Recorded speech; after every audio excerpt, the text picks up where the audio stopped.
years ago, he could only have dreamed of walking the red carpet. These days, Adam Lambert has come a long way from playing an understudy in a touring musical.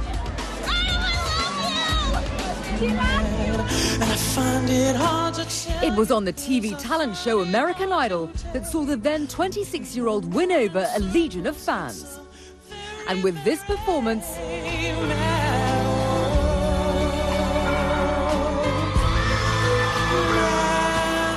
he also won over the famously hard-to-please Simon Cowell.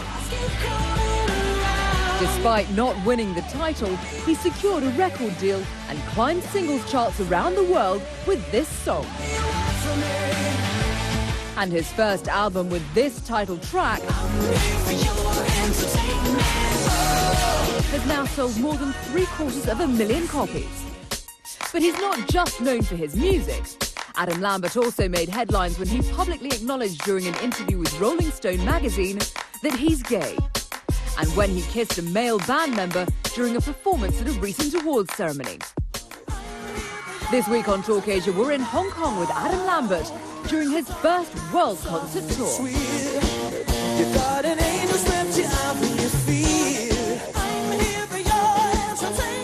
Adam, welcome to Hong Kong. Thank you. Welcome to Talk Asia. Yeah.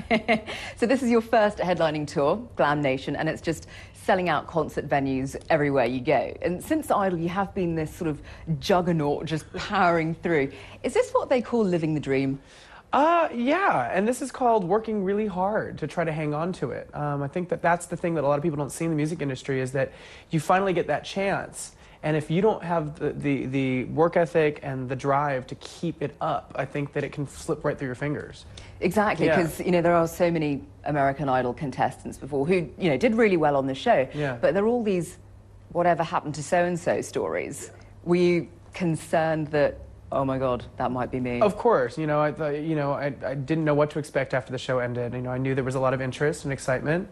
And I'm just thrilled that I had 2 singles that did well in the US, and even more than that are doing well internationally. And to me, that's like a sigh of relief, because I go, okay, I did something right, songs are working, that means the record company's still going to want to hang on to me, and I get to keep doing what I love. Your debut album, For Your Entertainment, it's done really, really well. Yeah, it's done great. And it featured, some of the biggest acts of today. Pink was on there, Lady Gaga was on there. Tell us about the experience of making your first record. I didn't really know what to expect, because I had to do it so quickly. You come off of Idol, and then they schedule a tour for you to do. So we had to get it done in about 2.5 months, all the recording. And that's very little time for the 18 songs that were recorded. And so I was tired, and I was run down. It was really interesting too, because I didn't quite know exactly what direction I wanted to go in. On Idol, I performed a lot of classic rock. Yeah. Some songs from the 80s. But the majority of everything was older, was retro, because I feel like maybe I'm more of a throwback. That was kind of my take on the direction I wanted to go in for that show, because it was all cover music.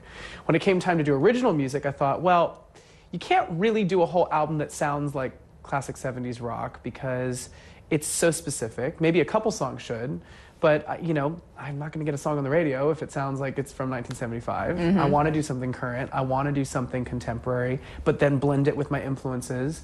So that was the big challenge, was to take the old and the new and to kind of marry it together for today's music.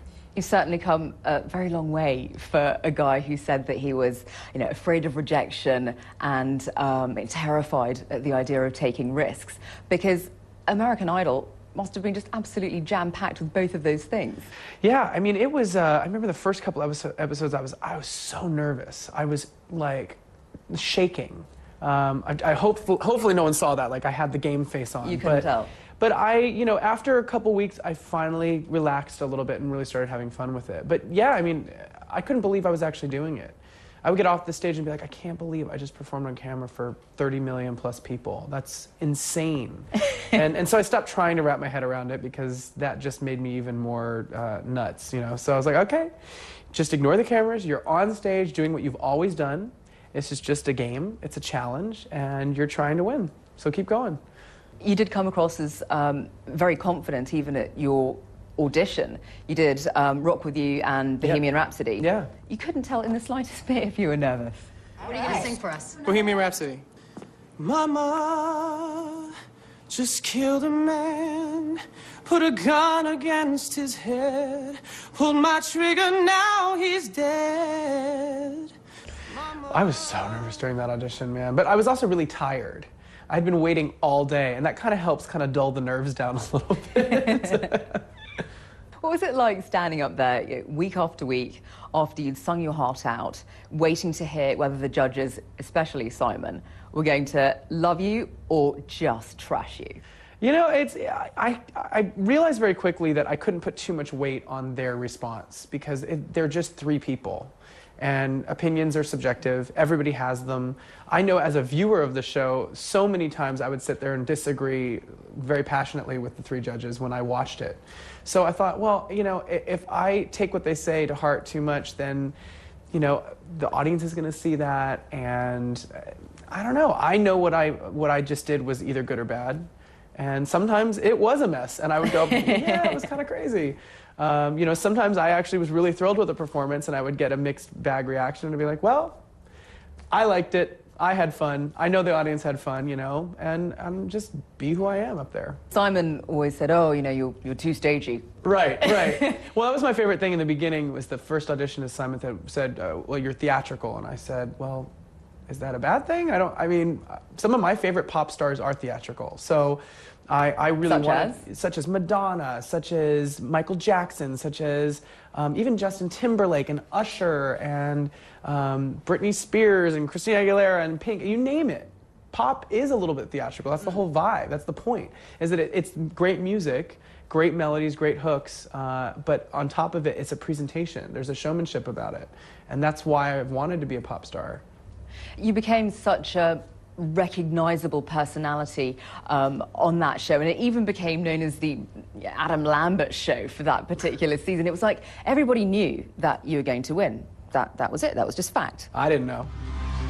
The winner of American Idol 2009 is Chris Allen. And then you didn't. Well, I didn't. I mean, that was the thing that's so funny is that, like, in the bubble, I wasn't really aware of how I was being received. I know I kept making it through. I would read things here and there and be like, okay, people are liking what I'm doing, but you didn't really get a sense of what people were talking about, what the buzz was. And so since then, I've heard a lot of people say, like, oh, we all thought you would win. And I'm like, you did? I didn't think I was going to get past 7. I thought, you know, I'm going to just creep in there for a couple weeks and then I'm too weird and I'm going to go. So you genuinely weren't shocked when Chris Allen beat you? No, I wasn't shocked at all. In fact, I wasn't surprised. You know, I was surprised that I got to the final. That in itself, to me, was winning for me. Getting to the finale, getting to the very end of the show, being as different as I was. And I knew that it wasn't necessarily about the title. It wasn't about first or second place to me. I knew at that point that I would get an opportunity to be signed. I knew that I would have management. I knew that the door had been flung wide open for my career. And that's why I auditioned for the show. I wanted further opportunities. And so I was thrilled that I made it that far and that I got to sing that many songs for America and for the world. One of the things that's sort of a pitfall, I suppose, of being on a reality TV show is that when you come off it, you can't escape the association, and that credibility can be a big problem for some people. Was that something that ever bothered you? I had started to do research on the record industry and how to make it as an artist, and I started writing demos and working with producers. And what I came to find very quickly is that it's very hard to break into unless you're a sure thing. And I didn't have any luck. I tried to make some connections, no one was interested. So I thought to myself, you know, I really just need a platform. I need to, like, do it quickly. I need to get myself out there. I need to gain some notoriety and have a form of celebrity, because I feel like that's the only way a record label is going to take a chance on me. I think had I not auditioned for it, I wouldn't be anywhere. So I'd rather live with maybe a little bit of stigma or a little bit of the cred issue as opposed to living in my studio apartment in Hollywood still making demos on GarageBand. One of the things that really just wasn't a shock was when you came out to the world as gay. Yeah, right? I know. Surprise. Yeah, right.